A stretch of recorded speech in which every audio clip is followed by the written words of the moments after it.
السلام عليكم ورحمة الله وبركاته. الحمد لله حمدا كثيرا طيبا مباركا فيه. اللهم صل على محمد وعلى آل محمد كما صليت على إبراهيم وعلى آل إبراهيم إنك حميد مجيد. اللهم بارك على محمد وعلى آل محمد كما باركت على إبراهيم وعلى آل إبراهيم إنك حميد مجيد. رب اشرح لي صدري ويسر لي أمري واحلل عقدة من لساني يفقهوا قولي. اللهم انفعنا بما علمتنا وعلمنا ما ينفعنا وزدنا علما. جی کون پڑھنا چاہیں گے جی؟ دو سے آگے آیت نمبر 14.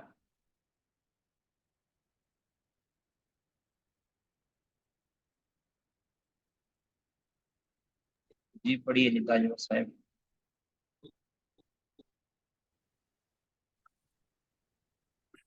السلام علیکم. وعلیکم السلام. اعوذ باللہ السمیع العلیم من الشیطان الرجیم من حمزہ ونفخہ ونفثہ. شیخ محترم میرے خیال میں آواز پھر سے لیٹ آ رہی ہے میری شاید.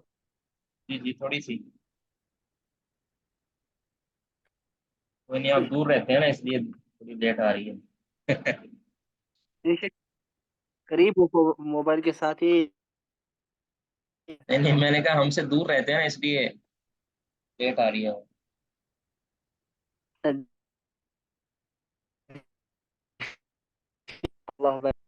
علم ترى، کیا آپ نے دیکھا الی الذین تولوا، جنہوں نے پیٹھ پھیر دی، نہیں قوما، نہیں نہیں نہیں نہیں، اس اس قوم کا سے. مطلب مطالعہ نہیں کیا. معذرت شیخ صاحب، تولوا یعنی دوستی اختیار کر لی. نہیں، علم تر مطالعہ الی نہیں کیا. الذین تولوا.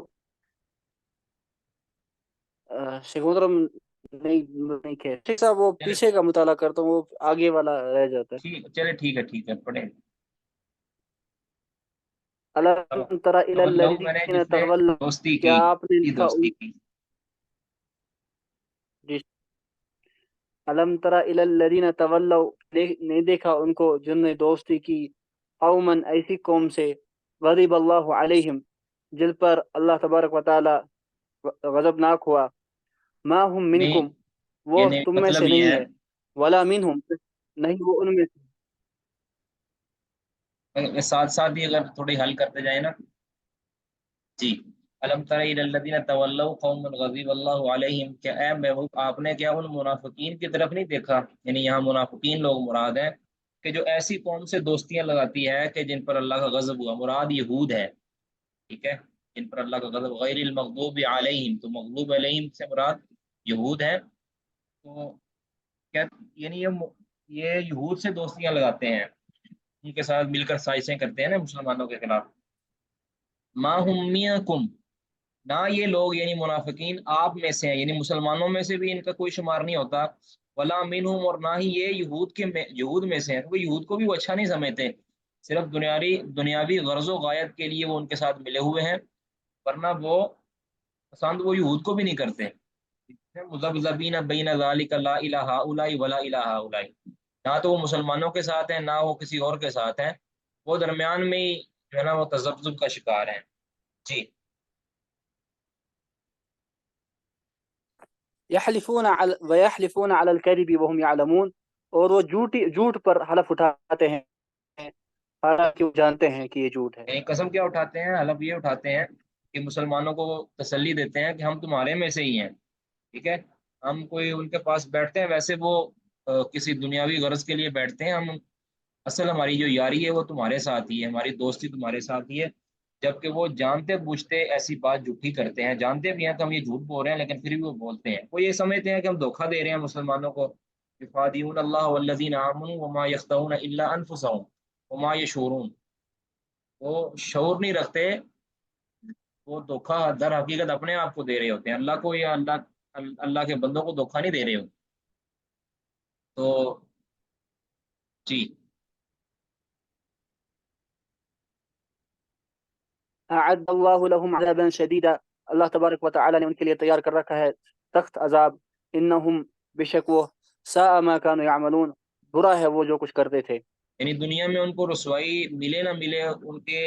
اس عمل پر پردہ پڑا بھی رہے نا، قیامت کے دن اللہ نے ان کے لیے شدید عذاب تیار کر رکھا ہے۔ اب یہ شدید کتنا ہوگا یہ اللہ ہی جانتا ہے۔ اور قرآن پاک کے اندر اللہ تعالیٰ نے ان المنافقین فی الدرک الاسفل من النار، یعنی جہنم کا سب سے نچلا پیندہ جو تہ ہے اس میں جہنم کے اندر اللہ تعالیٰ ان اللہ جامع المنافقین والکافرین جمیعا، میرے خیال فی جہنم جمیعا، اس طرح کا کوئی آیت ہے کہ اللہ تعالیٰ منافقوں اور کافروں کو جہنم میں اکٹھا کر دے گا، یعنی ان کے ساتھ ان کی دوستی تھی تو وہ قیامت کے دن جہنم کے اندر مسلمانوں کے ساتھ نہیں ہوگا، کیونکہ جن کے ساتھ ان کی دلی یارانہ تھا، جن کے کلمے وہ پڑھتے تھے، ان کے ساتھ وہ جہنم کے اندر ہوں گے۔ جی، انہم ساء ما کانوا یعملون، جو یہ عمل دنیا میں دھوکہ دینے والا کرتے ہیں نا، اوپر اوپر سے کلمہ کا اظہار کرتے ہیں اور اندر سے کفر چھپائے رکھتے ہیں، یہ بہت برا عمل ان کا ہے جس کے سبب وہ جہنم کا ایندھن بنیں گے۔ اتخذوا ایمانہم جنہ، انہوں نے اپنے قسموں کو ڈال بنا رکھا ہے، فصدوا عن سبیل اللہ، اور انہوں نے اللہ کے راستے سے روک لیا، فلہم عذاب مہین، تو ان کے لیے دردناک رسوا یعنی کرنے والا عذاب۔ قسمیں اٹھا اٹھا کے نا، قسمیں اٹھا اٹھا کے مسلمانوں کی، کہہ لیں کہ مسلمانوں کو یہ مطمئن کرنے کی کوشش کرتے ہیں، اور بہت سے منافق ایسے تھے کہ جو حقیقتاً مسلمانوں کو مطمئن کر دیتے تھے، یعنی ان کا نفاق ظاہر نہیں تھا بعض مسلمانوں پر۔ یہ تو رسول اللہ صلی اللہ علیہ وسلم کو بعد میں بتایا گیا کہ آپ کے صحابہ کے صفوں کے اندر بعض منافقین بھی داخل ہیں، تو رسول اللہ صلی اللہ علیہ وسلم نے بعض صحابہ کو اس کی خبر دے دی تھی، ٹھیک ہے۔ سیدنا عمر بن خطاب کہتے تھے نا کہ حذیفہ رضی اللہ عنہ کو رازدان رسول ہیں، ان کو نبی صلی اللہ علیہ وسلم نے خبر دی ہے، اور بہت سے صحابہ ایسے تھے جن کو ویسے ہی پتا تھا کہ یہ منافق ہے، یعنی رسول اللہ صلی اللہ علیہ وسلم کے ساتھ جس طرح ابوبکر صدیق ہیں، ان کی ڈسکشن ہوتی رہتی تھی نا، بھی یہ اس طرح کرتا ہے، یہ اس طرح کرتا ہے، تو بعض صحابہ ایسے تھے جن کو بالکل خبر نہیں تھی کہ یہ مسلمان ہے یا منافق ہے۔ باہر کیف اتنا ضرور ہے کہ وہ مسلمانوں کو اپنی ان قسموں کے ذریعے اور اپنے اس اعمال بد کے ذریعے وہ مسلمانوں کو بھی اس راہ راست سے روکنے کا باعث بنتے تھے، یعنی کسی لوگوں کو راہ راست پر آنے سے روکنے کا سبب بنتے تھے۔ اور بعض کہتے ہیں کہ اس سبیل اللہ سے مراد جہاد فی سبیل اللہ ہے، کہ وہ اپنے اس کہہ لیں کہ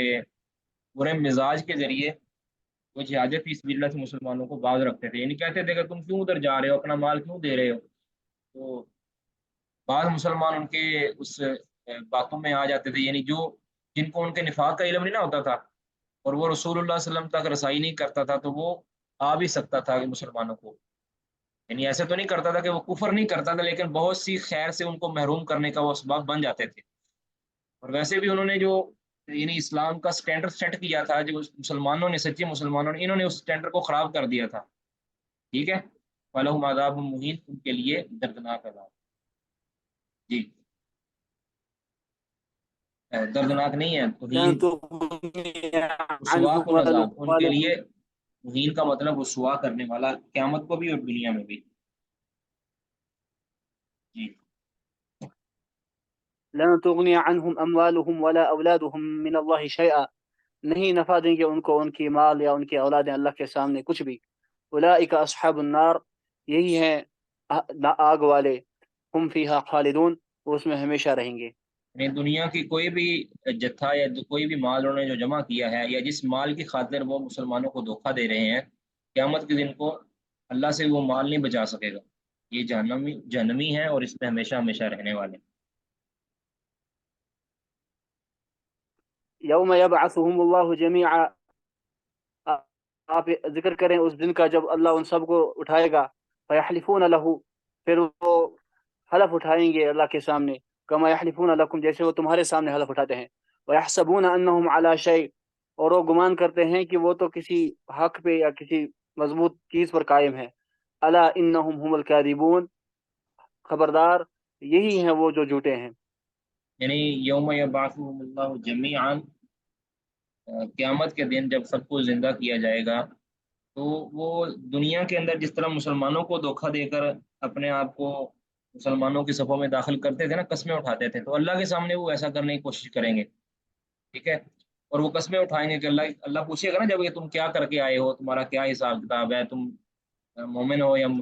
کافر ہو، تو وہ کہیں گے کہ ہم تو مومن ہیں، ہم مسلمانوں کے ساتھ رہے ہیں، ہم ان کی صفوں کے اندر داخل رہے ہیں، ان کے ساتھ نمازیں پڑھتے رہے ہیں،